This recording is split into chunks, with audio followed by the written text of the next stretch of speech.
అందరూ సభకు రాని ఒక జగన్మోహన్ గారి గురించి మాట్లాడుకుంటున్నారు. ఇప్పుడు రెగ్యులర్గా సభకు వచ్చే జగన్మోహన్ గారిని మాట్లాడమని కోరుకుంటున్నాను. ప్రసంగం ధన్యవాదాలు తెలియజేసే అవకాశాన్ని కల్పించినందుకు మీకు, అలాగే మా ముఖ్యమంత్రి గారికి, డిప్యూటీ సీఎం గారికి, మా యువ నాయకుడు నారా లోకేష్ గారికి ప్రత్యేక ధన్యవాదాలు తెలియజేసుకుంటూ, మీరు చెప్పినట్టే గత ప్రభుత్వంలోని ముఖ్యమంత్రి నాకు ఏదో అపోజిషన్ పదవి ఇస్తే నేను అసెంబ్లీకి వస్తానంటూ నిన్న సాక్షాత్తు గవర్నర్ గారిని కూడా బెదిరించడం మనమందరూ చూసాం. యావత్తు తెలుగు ప్రజలందరూ కూడా గమనించారు.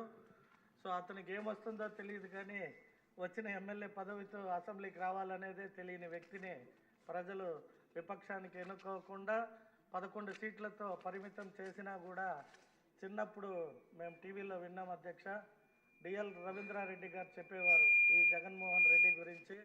చిన్నప్పుడు భలే మారం చేసేవాడంట. నీకు ఇన్ని మార్కులు వచ్చాయంటే, లేదు నాకు 100కు 100 వచ్చాయనేవాడు. అడిగితే అలా అసెంబ్లీకి 11 మందిని ఇస్తే అపోజిషన్ నాయకుడిగా ఎన్నుకునే అవకాశం ఉండదని తెలిసి కూడా సాక్షాత్తు టీవీల్లో మొన్నంతా బెదిరిస్తున్నాడు. సప్త సముద్రాల ఎక్కడున్నా కూడా మిమ్మల్ని పట్టుకొని వచ్చి శిక్షిస్తాను అంటూ అధికారుల్ని భయపెట్టడం అందరూ చూసాము. అలాగే ఇక్కడ కూడా అసెంబ్లీలో గవర్నర్ని బెదిరిస్తే ఇక్కడ ఉన్న 164 మంది కూడా భయపడిపోతారు, వారికి ఎవరు అడ్డు తగలమనే ఒక ఆలోచనతో ఉన్నాడు. అవి ఏవి నడవదు. ఇక్కడ చంద్రబాబు నాయుడు గారి నాయకత్వంలో వారికి ఉన్న సుదీర్ఘ అనుభవం, ఎందుకంటే డిఫెన్స్లో పడేయడం వైఎస్ జగన్మోహన్ రెడ్డికి బాగా తెలిసిన విద్య. ఎందుకంటే టీవీ పేపర్ పెట్టుకున్నారు, పొద్దునే ఏ నాయకుడు బాగా పనిచేస్తూ మంచి పేరు తెచ్చుకుంటున్నాడో అతని పైన అక్కడ లోకల్ పేపర్లో కావచ్చు, ఛానల్లో కావచ్చు, ఏదో ఒక న్యూస్ వేయించడం, దాన్ని మళ్ళీ అతన్ని డిఫెన్స్లోనో లేదా ఆలోచించే విధానంలోకి నెట్టే అలవాటు ఉన్న ఏకైక వ్యక్తి భారతదేశంలో ఎవరన్నా అంటే అది వైఎస్ జగన్మోహన్ రెడ్డి.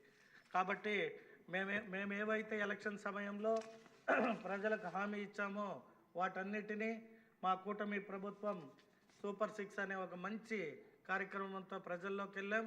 మంచి మ్యాండేట్ ఇచ్చారు. 164 మంది గెలిచాము కూటమి ఎమ్మెల్యేలందరూ. కాబట్టి మన శక్తి సామర్థ్యం ముందర అతను ఏది నడవదు. కాబట్టి ఇక్కడికి వచ్చి తన ముఖాన్ని చాటుకోలేక ఏదైతే రానిది అడిగాము అంటే అది ఇవ్వరు. కాబట్టి దాన్ని ప్రజల్లోకి కమ్యూనికేట్ చేయడానికి ఆ నాయకుడు ఉన్నాడు. కాబట్టి మేము ఏదైతే మాట ఇచ్చామో ఎలక్షన్లో ఆ విధంగా మొట్టమొదటిది పెన్షన్ 3000 కాస్త 1000 పెంచి 4000 రూపాయలు ఇంకా ఒక రోజు ముందే ప్రజలకి ఇవ్వడానికి మా ముఖ్యమంత్రి గారు ప్రతి ఎమ్మెల్యేని మంత్రిని కూడా ఆ రోజు వెళ్ళి ప్రజల్లో ఉండి ప్రజలకు ఇవ్వడం జరుగుతుంది. ప్రత్యేకంగా ముఖ్యమంత్రి గారు కూడా ప్రతి నియోజకవర్గానికి వెళ్ళి పెన్షన్ కార్యక్రమాన్ని ప్రజల్లోకి తీసుకుపోతున్నారు.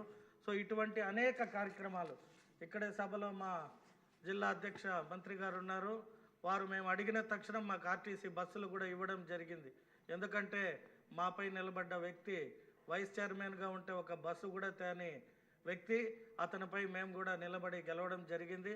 కాబట్టి మా మంత్రి గారు అడిగిన తక్షణం 36 బస్సులు ఇవ్వడం జరిగింది. కాబట్టి మా ప్రభుత్వంలో మా మంత్రులు ఎవరైనా కావచ్చు, అందరూ మంత్రుల్ని కూడా ఎమ్మెల్యేలు ఏవైతే అడుగుతున్నామో సాధ్యమైనంత వరకు ఫుల్ఫిల్ చేస్తున్నారు అధ్యక్ష.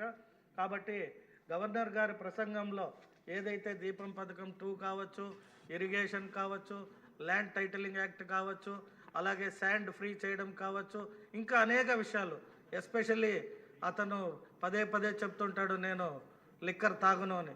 బట్ ఆంధ్ర ప్రజలకు మాత్రం సొంత కంపెనీలు పెట్టి అవేవో పేర్లు ప్రెసిడెంట్ మెడల్ 3 రాజధానీలు 3 రాజధానీలకు శంకుస్థాపన కూడా చేయలేక కాబట్టి ఆ లిక్కర్ బాటిల్కి శంకుస్థాపన చేసి 3 క్యాపిటల్స్ అని ఏవేవో పేర్లతో ప్రజలపై పిచ్చి మందుని అమ్మి ప్రభుత్వంకి చెడ్డ పేరు తెచ్చిన ఆ గత ప్రభుత్వం ఇప్పుడు మన ముఖ్యమంత్రి గారు వచ్చిన తక్షణం వాటన్నిటిని రద్దు చేసి ప్రజలకు కూడా మంచిగా అన్నిట్లో, అది ఒక డెవలప్మెంట్లోనే కాదు, ఉద్యోగరీత్యా అయితే అనేక దావాస్ వెళ్ళి అదే షర్టు ప్యాంటు అంత ప్రతి ఒక్కరూ కోట్లు చలికి రకరకాల కప్పుకొని ఉంటే కూడా మా ముఖ్యమంత్రి గారిని టీవీల్లో మీటింగ్లలో చూసాం.